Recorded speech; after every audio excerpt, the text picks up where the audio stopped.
கிறிஸ்தவர்கள் நத்தாரை கொண்டாடக்கூடாது என்று ஒரு சிலரும், இல்லை கிறிஸ்தவர்கள் நத்தாரை கொண்டாடலாம் என்று ஒரு சிலரும் காலாகாலமாக நினைத்து கொண்டு வருகிறார்கள். இது 21ஆம் நூற்றாண்டாகிய இன்று உருவான ஒரு பிரச்சனை அல்ல. இது கிட்டத்தட்ட 1700 வருடங்களாக இருக்கின்ற ஒரு பிரச்சனை. என்றைக்கு நத்தார் முதல் கொண்டாடப்பட்டதோ அன்றிலிருந்து இன்று வரை நத்தார் கொண்டாடலாமா கூடாதா என்ற ஒரு கேள்வி எழும்பிக் கொண்டுதான் இருக்கிறது. நத்தார் முதல் கொண்டாடப்பட்ட திகதி உங்களுக்கு வேண்டுமா? திகதி உங்களுக்கு தெரியும், டிசம்பர் மாதம் 25ஆம் திகதி. அந்த வருஷம் வேண்டுமா? 336வது ஆண்டு.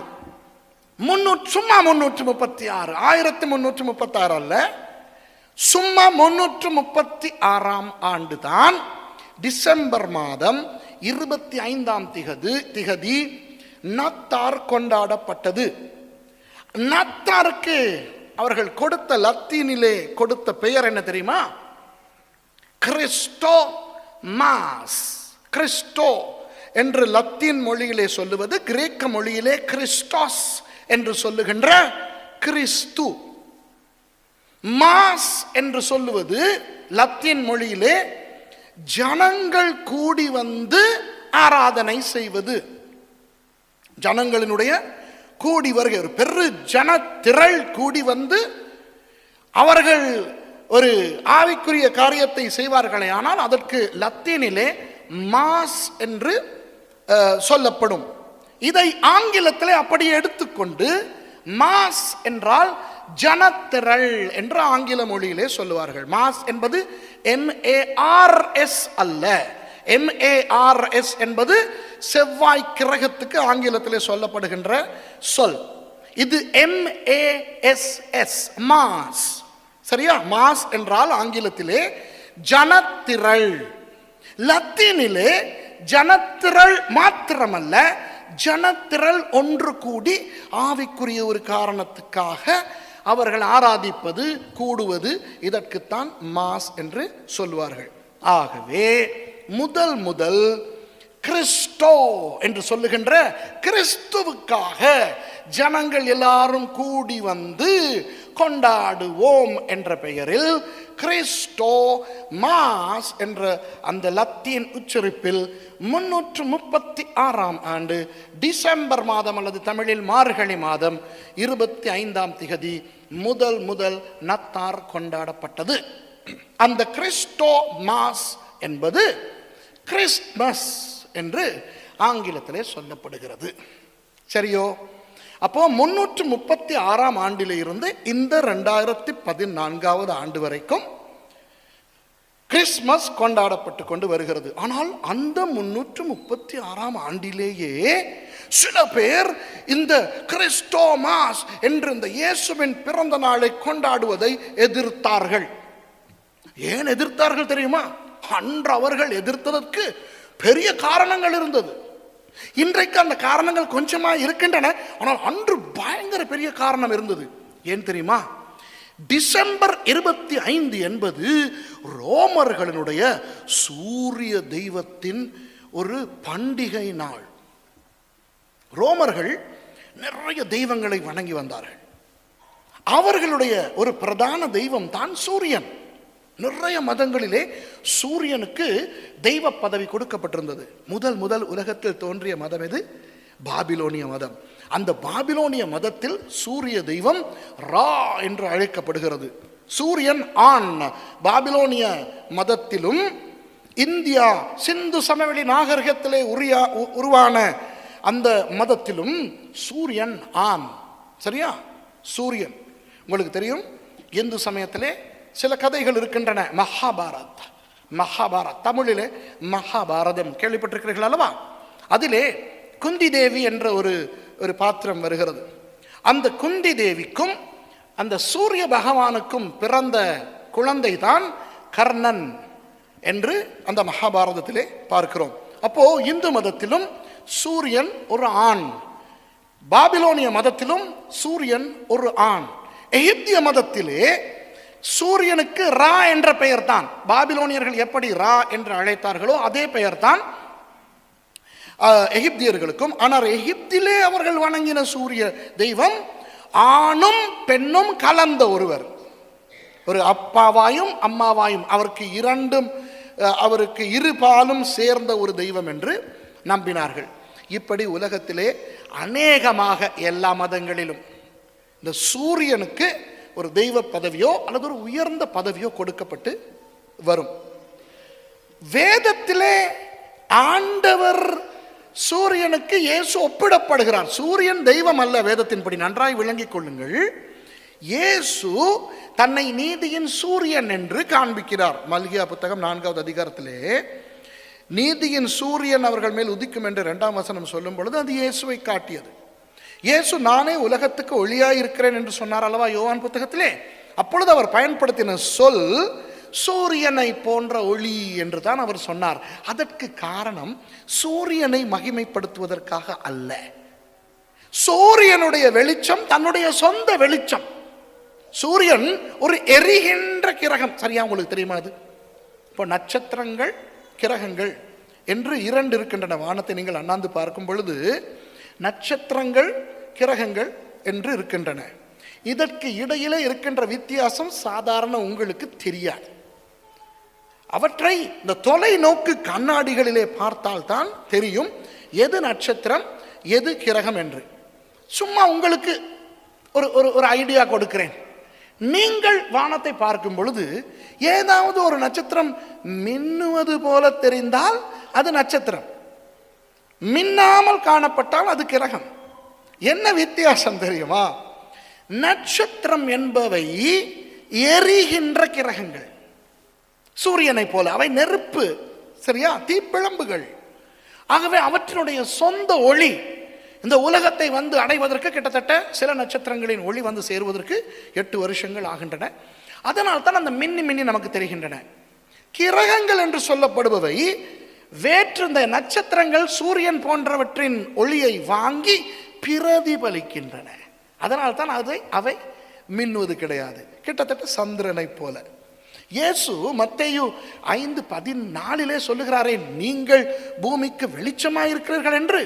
அந்த இடத்துல அவர் பயன்படுத்திருக்கின்ற அந்த சொல் வந்து லூனா, வெளிச்சம். இயேசு நானே ஒளியாய் இருக்கிறேன், நான் உலகத்துக்கு ஒளியாய் இருக்கிறேன் என்று சொன்னது சோலா வெளிச்சம், அதாவது சூரிய வெளிச்சம், தன்னுடைய சொந்த வெளிச்சத்தை காட்ட. ஆனால் நீங்கள் இந்த பூமிக்கு வெளிச்சமாய் இருக்கிறீர்கள் என்று சொன்னது பிரதிபலிக்கின்ற அந்த வெளிச்சத்தை, இயேசுவின் வெளிச்சத்தை எடுத்து நீங்கள் பிரதிபலிக்கிறீர்கள், உங்களுக்கு சொந்த ஒளி இல்லை என்று காட்டுவதற்காக. அப்போ இயேசு சூரியனை இயேசு போல அல்லது இயேசுவை நீதியின் சூரியனாக காட்டப்படுவதை வைத்துக்கொண்டு நீங்கள் நினைத்து விடக்கூடாது இந்த வேற்று மதங்களைப் போல கிறிஸ்தவத்திலும் சூரியனுக்கு ஒரு தெய்வ பதவி கொடுக்கப்பட்டிருக்கிறது என்று. கிறிஸ்தவத்திலே படைக்கப்பட்ட எதற்கும் தெய்வ பதவி இல்லை. ஒரு தேவன் தான் இருக்கிறார், அவர் சிருஷ்டிகர். ஆமென். சரி, இப்போ இந்த ரோமர்களுக்கு சூரியன் ஒரு தெய்வம் அல்லவா? அந்த சூரியனை வணங்குவதற்கு ஒவ்வொரு வாரத்திலும் 1ஆம் நாளை அவர்கள் வேறுபடுத்தி வைத்திருந்தார்கள். அதனால் தான் வாரத்தின் 1வது நாள் சூரிய நாள் என்று அழைக்கப்படுகிறது. ஆங்கிலத்திலே சன் டே, தமிழிலே சூரியனுக்கு இன்னும் ஒரு பெயர் ஞாயிறு. சரியோ? இப்போ வருஷம் தோறும் டிசம்பர் 25ஆம் தேதி இந்த ரோமர்கள் இந்த சூரிய தெய்வத்துக்கு ஒரு பெரிய பண்டிகையை வைத்திருந்தார்கள். ஒவ்வொரு வருஷமும் டிசம்பர் 25ஆம் தேதி என்றால் அவர்களுக்கு கொண்டாட்டம் தான். எல்லா இடத்திலும் அவர்கள் வெளிச்சங்களை போட்டு, மரங்களில் வீடுகளில் எல்லாம் விளக்குகளை தொங்க போட்டு கொண்டு பயங்கரமாக அவர்கள் அந்த சூரிய தெய்வத்துக்கு ஒரு பண்டிகையை நடத்தி வந்தார்கள். ஆனால் 312ஆம் ஆண்டு கான்ஸ்டன்டின் என்று சொல்லுகின்ற ஒரு மன்னன், அவன் திடீரென கிறிஸ்தவனாய் மாறினான். அவன் கிறிஸ்தவனாய் மாறினது ஏதோ சொப்பனம் கண்டானாம். அவன் தான் சொல்லுகிறான் சொப்பனம் கண்டான் என்று. நமக்கு எப்படி தெரியும் அவன் சொப்பனம் கண்டானா இல்லையா என்று? மில்வியன் பாலத்துக்கு அருகில் மேக்சென்டியஸ் என்கின்றவனோடு யுத்தம் செய்ய போன பொழுது, சரியா, அவன் என் டூட்டா நிகா என்று கிரேக்க மொழியில் எழுதப்பட்ட எழுத்துக்களையும் ஒரு சிலுவையும் கண்டானாம். என் டூட்டா நிகா என்றால் இந்த அடையாளத்தை கொண்டு வெற்றி பெறு என்று. அப்போ இந்த சிலுவை அடையாளத்தை வைத்து வெற்றி பெறுவதற்காக அதிகாலையிலே எழும்பி தன்னுடைய எல்லா போர் வீரர்களுக்கும் சொன்னானாம், உங்களுடைய பட்டய பிடியிலே, உங்களுடைய கேடகத்திலே, உங்களுடைய ஈட்டிகளிலே, உங்களுடைய தலைச்சீராவிலே சிலுவை அடையாளத்தை போட்டுக்கொள்ளுங்கள் என்று சொல்லி அவர்கள் போட்டுக்கொண்டு மேக்சென்டியஸோடு யுத்தம் செய்து கான்ஸ்டன்டைன் வெற்றி கொண்டானாம். வெற்றியில் அவன் வீட்டுக்கு திரும்பி வந்த பொழுதுதான் அவனுடைய தாய் ஹெலேனா சொன்னாராம், மகனே, இது வேறு யாரும் அல்ல, நான் ரகசியமாய் வணங்கி வருகின்ற கிறிஸ்தவ தெய்வமாகிய இயேசுதான் உன்னை காப்பாற்றினார். அவரை சிலுவையில் அறைந்து நம்முடைய அரசாங்கம் தான் கொலை செய்தது என்று. அதில் அவன் 312ஆம் ஆண்டு கிறிஸ்தவனாய் மாறினான். 313ஆம் ஆண்டிலே கிறிஸ்தவ மதத்தை சர்வதேச மதமாக பிரகடனம் செய்தான். 313ஆம் ஆண்டுக்கு பிறகு இந்த ரோம மதத்தை வணங்கி கொண்டிருந்தவர்கள் எல்லாரும் அதை விட்டு விட்டு கிறிஸ்தவர்களாய் மாறி வந்த நிலையில் கிறிஸ்துவுக்கு பின் 330 335 ஆகும் பொழுது இப்போ ரோம மதத்தை வணங்குகிறவர்களே கிடையாது என்று ஆகிவிட்டது. எல்லாரும் கிறிஸ்தவர்களாய் மாறிவிட்டார்கள். ஆனால் பிரச்சனை என்னவென்றால், மனிதர்களுக்கு ஒரு குறிப்பிட்ட காலத்திலே ஒரு பண்டிகை கொண்டாட்டத்துக்கு பழகிவிட்டால் அந்த காலம் வரும் பொழுது அவர்களுக்கு இருக்க முடியாது. சரிதானே? அப்போ அந்த டிசம்பர் மாதம் வந்துவிட்டால் ரோமாபுரி எங்கும் களை கட்டும் அவர்களுடைய 25ஆம் தேதி சூரிய தெய்வ பண்டிகைக்காக. ஆனால் இப்போ சூரிய தெய்வத்தை வணங்குவது கிடையாதே. இப்போ இவர்கள் எல்லாரும் கிறிஸ்தவர்களாய் மாறிவிட்டார்களே. இதனால் தான் அவர்கள் ஒரு ஐடியா போட்டார்கள், அந்த நாளை இயேசுவின் பிறந்த நாளாக கொண்டாடினால் ஒரே கல்லிலே 2 மாங்காய். என்ன? இயேசு எப்போ பிறந்தார் என்று தெரியாது, அவர் பிறந்த வருஷம் தெரியும், ஆனால் அவர் அந்த வருஷத்தில் எந்த காலத்தில் பிறந்தார் என்று தெரியாது. குளிர் காலத்தில் பிறந்தார் என்று தெரியும், ஆனால் நவம்பர் கடைசியில இருந்து பிப்ரவரி கடைசி வரை குளிர். சரியா? இதுல எப்போ அவர் பிறந்திருப்பார் என்று தெரியாது. ஆகவே டிசம்பர் 25ஆம் தேதி இயேசுவின் பிறந்த நாளை கொண்டாடும் ஒரு புது விஷயத்தை அறிமுகப்படுத்தலாம் என்று நினைத்தார்கள்.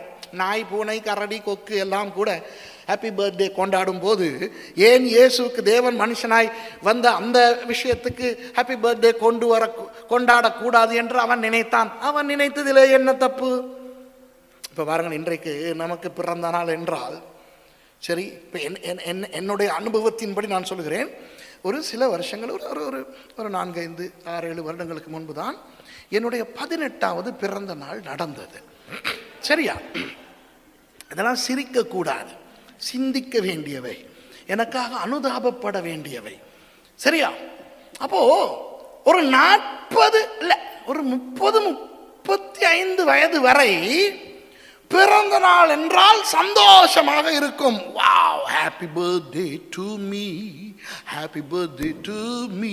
எவன் பாடாட்டியும் நானாவது பாடுவேன். Happy birthday dear Suresh, happy birthday to me. 35க்கு பிறகு happy birthday to me. 36, happy birthday to. 40 வந்துச்சு இல்லையா? ஐயோ 40 ஆச்சா? சேட் பர்த்டே டு மீ, ஐயோ சேட் பர்த்டே டு மீ, ஐயோ சேட் பர்த்டே, ஐயோ Suresh, sad birthday to me. அந்த மாதிரி ஆயிப்போச்சு. விளங்குதா? உண்மைதானே? 40க்கு பிறகு நமக்கு பர்த்டே வரும்போது எல்லாரும் ஹாப்பி பர்த்டே.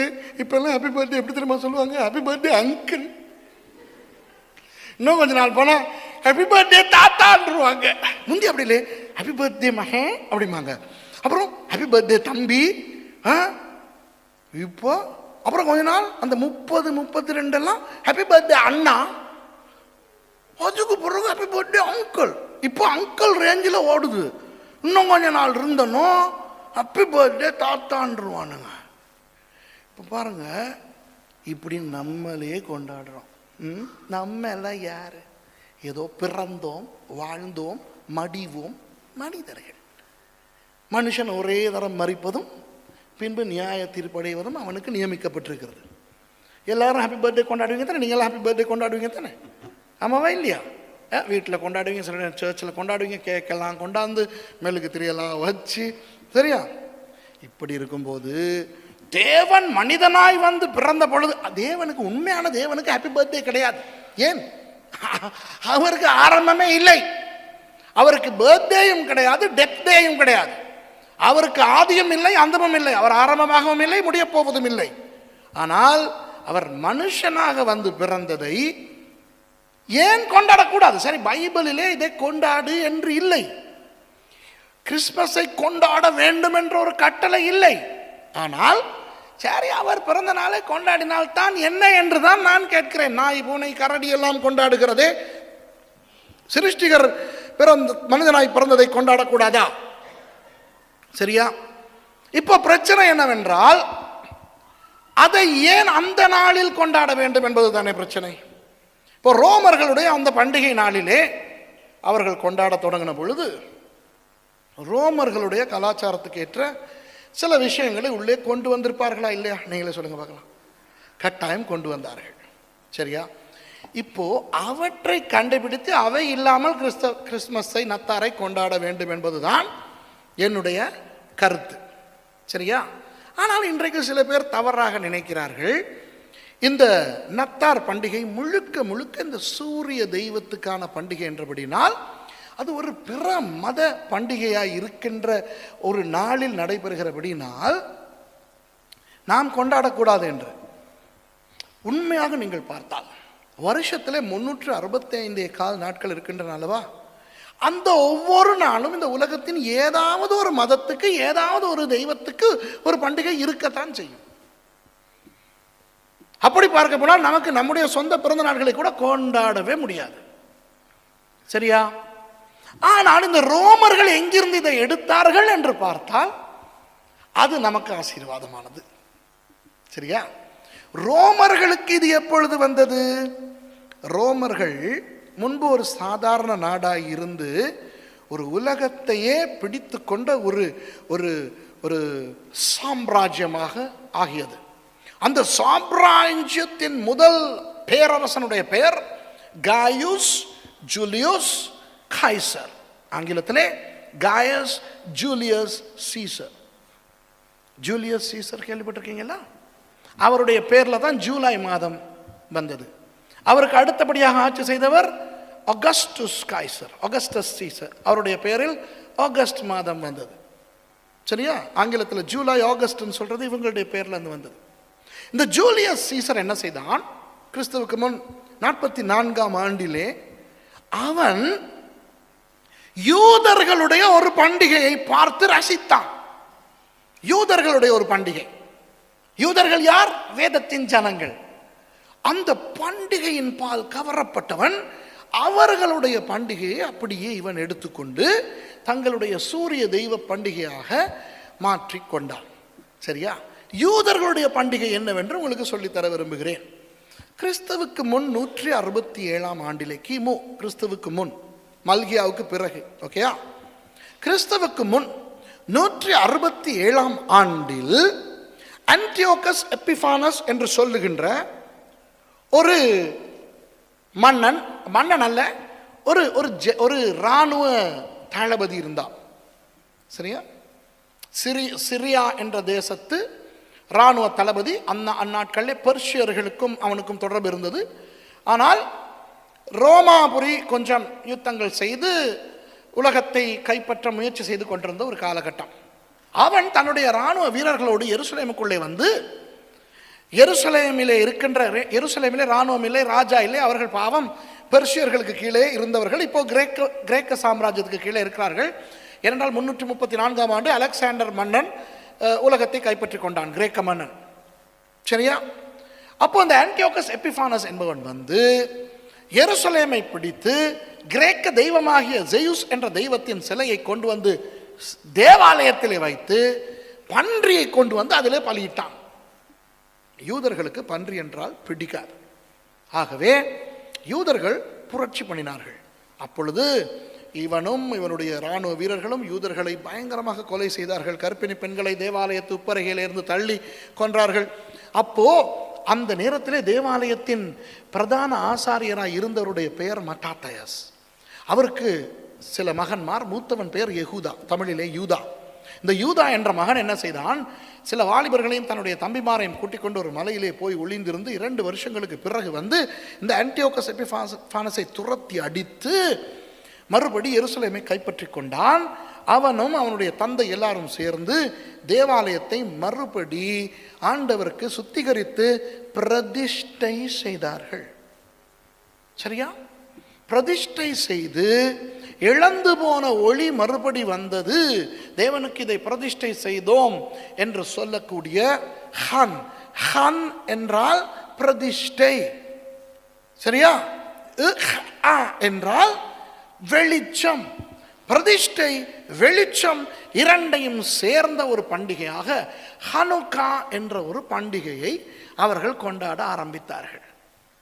அந்த பண்டிகையை கொண்டாடும் பொழுது கூடுதலாக ஒளி வந்தது என்று சொல்லி, நீங்கள் இந்த குத்து விளக்கை பார்த்திருக்கிறீர்கள் தானே? இஸ்ரவேலர்கள் பயன்படுத்துகின்ற குத்து விளக்கு, அதிலே 7 இருக்கும். இவர்கள் இன்னும் ஒன்றை கூட்டி 2 பக்கம் 2 வர 9 விளக்குகள் கொண்ட அந்த குத்து விளக்கை பார்த்தால் அதற்கு ஹனுக்கா மினோரா என்று சொல்வார்கள். மற்றதற்கு சும்மா மினோரா என்று சொல்வார்கள். இந்த பண்டிகை, ஹனுக்கா பண்டிகையை 8 நாட்கள் கொண்டாடுவார்கள். அந்த 8 நாட்களும் இரவிலே விளக்குகள் எல்லாம் எரியும், தேவாலயத்தில், வீடுகளில், பாதைகளில், மரங்களில் எல்லாம். சரியா? அந்த பண்டிகை கொண்டாடப்பட்டது யூதர்களுடைய கிஸ்லேவ் மாதம் 25ஆம் தேதி தொடங்கி 8 நாட்கள்.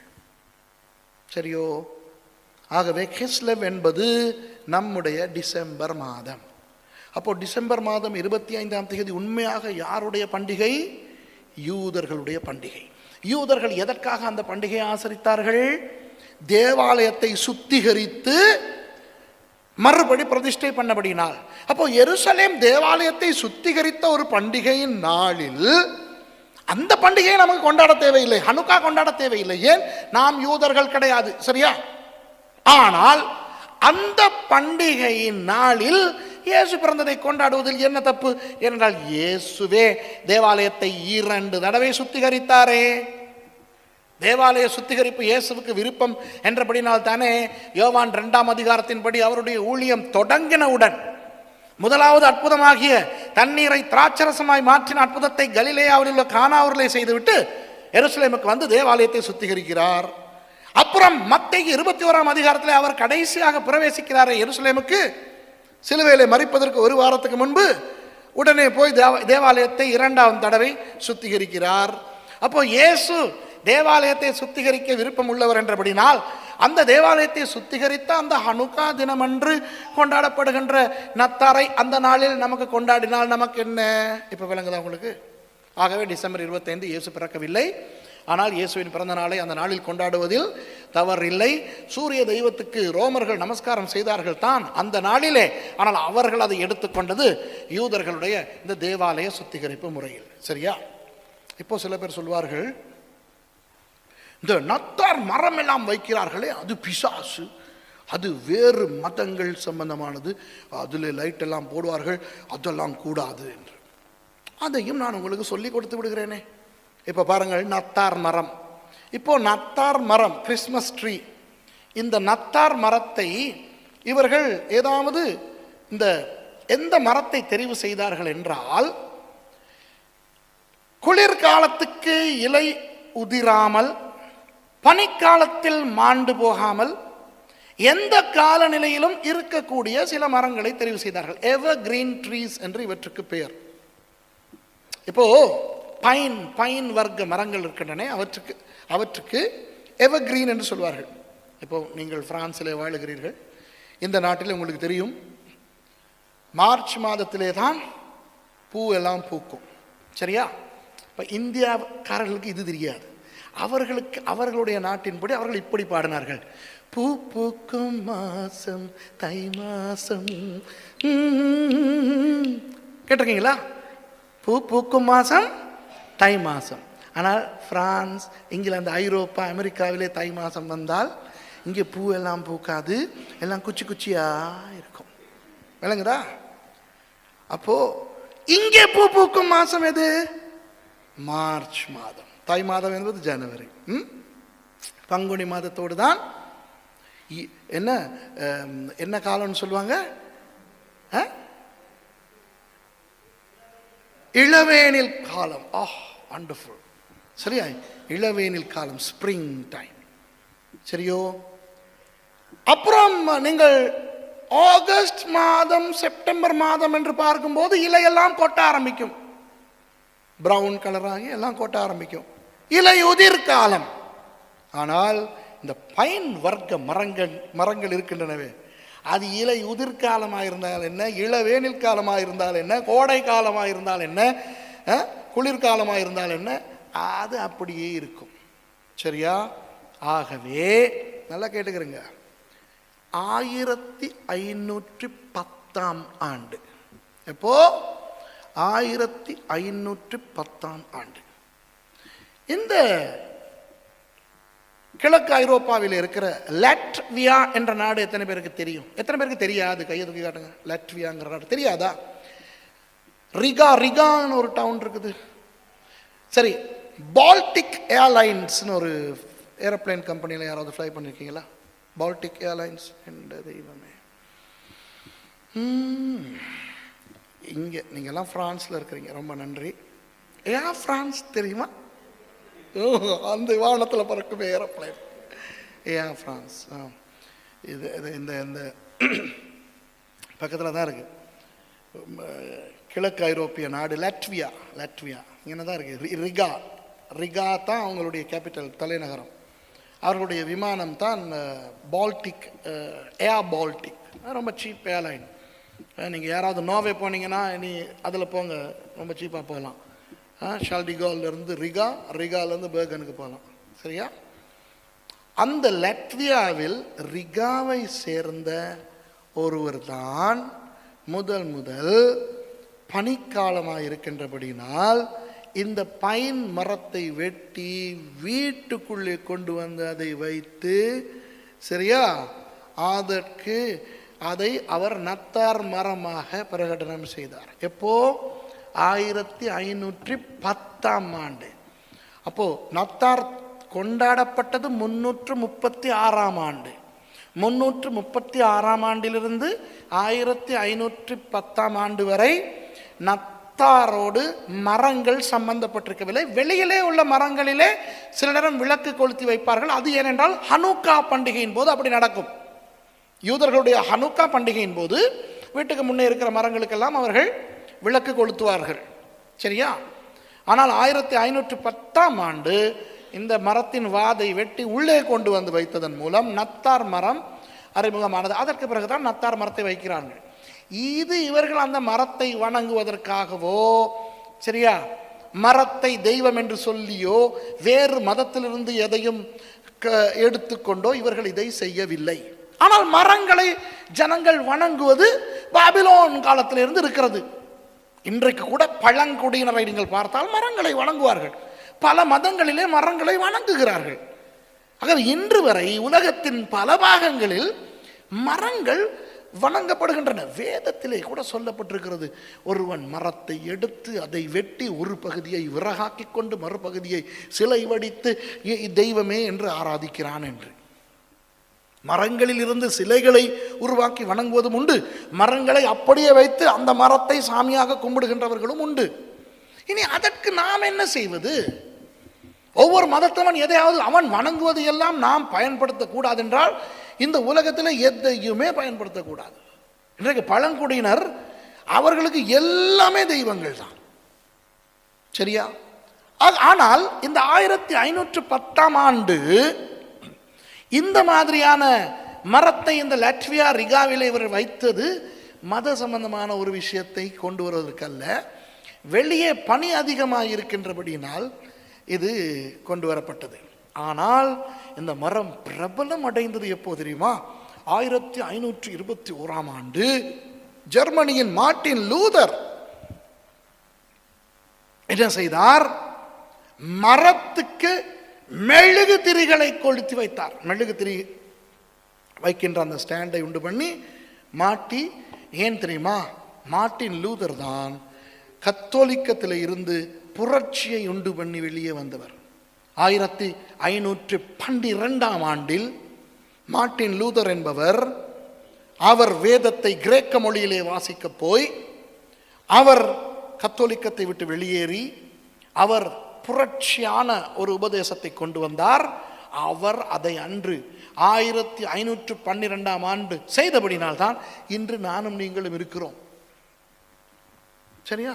ஒரே ஒருத்தவங்க மாத்திரம் ஆமேனுங்கிறாங்க.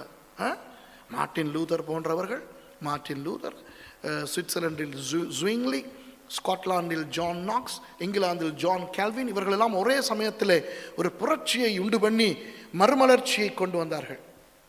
அப்போ 1512 ஆண்டு கிறிஸ்தவ மறுமலர்ச்சியை கொண்டு வந்த மார்ட்டின் லூதர் 1521 ஆண்டு அவருடைய அந்த விட்டன்பர்க் சபைக்கு வெளியே இருந்த அந்த மரத்தில் இந்த மெழுகுதிரிகளை கொளுத்தி அவர் நத்தார் அன்றைக்கு இயேசுவின் பிறந்த நாளை கொண்டாடுவதற்கு இதை செய்தார்.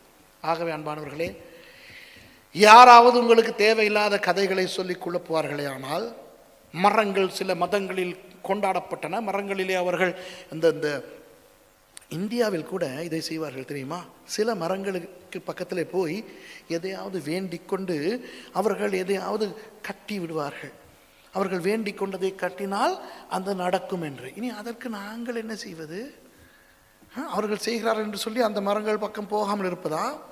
இப்படி மக்களால், உலகத்தின் வெவ்வேறு மதங்களால் தெய்வங்களாக கணிக்கப்படும் மரங்களை கிறிஸ்தவர்கள் தொடக்கூடாது, அந்த மரங்கள் இருக்கிற பக்கம் போகக்கூடாது என்றால் இன்றைக்கு நாம் எதுவுமே செய்ய முடியாது. ஏனென்றால் எல்லா மரங்களையும் யாராவது எப்படியாவது ஏதோ ஒரு விதத்தில் கும்பிட்டு கொண்டு தான் இருக்கிறார்கள். நத்தார் மரத்துக்கும் வேறு மதங்களுக்கும் சம்பந்தமே கிடையாது.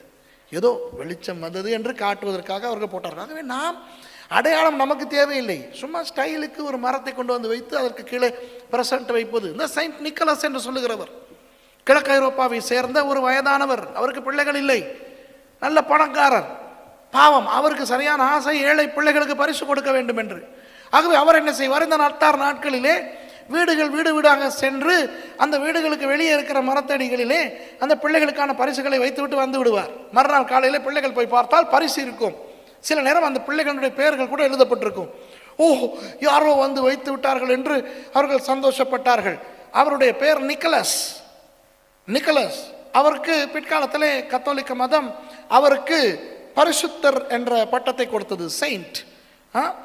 அப்போ செயின்ட் நிக்கலஸ், சாண்டா கிளாஸ் என்று சொல்லப்பட்டது. அதற்கு பிறகு பெற்றார் அவர்கள் பிள்ளைகளுக்கான பரிசுகளை வாங்கி இந்த நத்தார் மரங்களுக்கு கீழே வைத்து அவர்கள் இந்த பிள்ளைகளுக்கு சொல்லுவார்கள், சாண்டா கிளாஸ் வந்து கொடுத்து விட்டு போனார் என்று. ஆகவே இந்த நத்தார் பப்பா என்று சொல்லப்படுகிற நபர் உண்மையாக வாழ்ந்த ஒரு சாதாரண ஒரு நபர், அது மதம் சம்பந்தப்பட்ட ஒன்றல்ல. அப்போ இன்று சபைகளிலே நத்தார் பப்பா வரலாமா? என்னுடைய பிரச்சனை, ஏன் வரக்கூடாது? அவர் என்ன சாமியா இல்லை பூசாரியா? வேறு மதத்தை சேர்ந்தவரா? சரியா?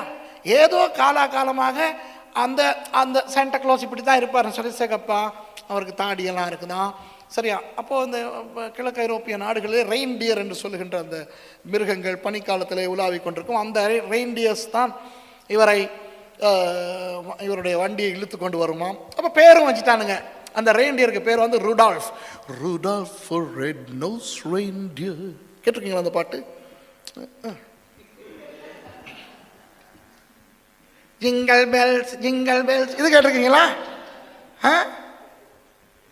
பரவாயில்லையே. என்னை பொறுத்தவரை அன்பானவர்களே, இந்த நத்தார் என்பது 336 ஆண்டில் இருந்து தொடங்கப்பட்டது.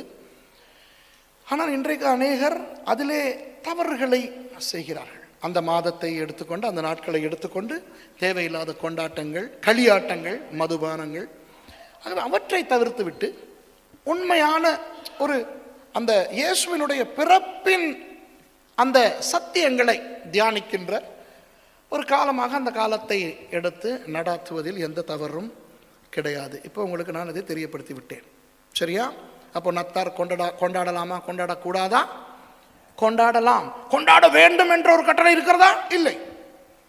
உங்களுக்கு கொண்டாட விருப்பம் இல்லை என்றால் கொண்டாட வேண்டாம். சரியா? சில பேருக்கு கொண்டாட விருப்பமில்லை, வேறொன்றுக்காகவும் அல்ல, பரிசு கொடுக்க வேண்டி வருமே. சரியா? சின்ன காலத்தில் கொண்டாட விருப்பம் என்றால் சின்ன காலத்தில் சின்ன பிள்ளைகள் பரிசு கொடுக்க தேவையில்லை, பரிசு வாங்குவது தானே.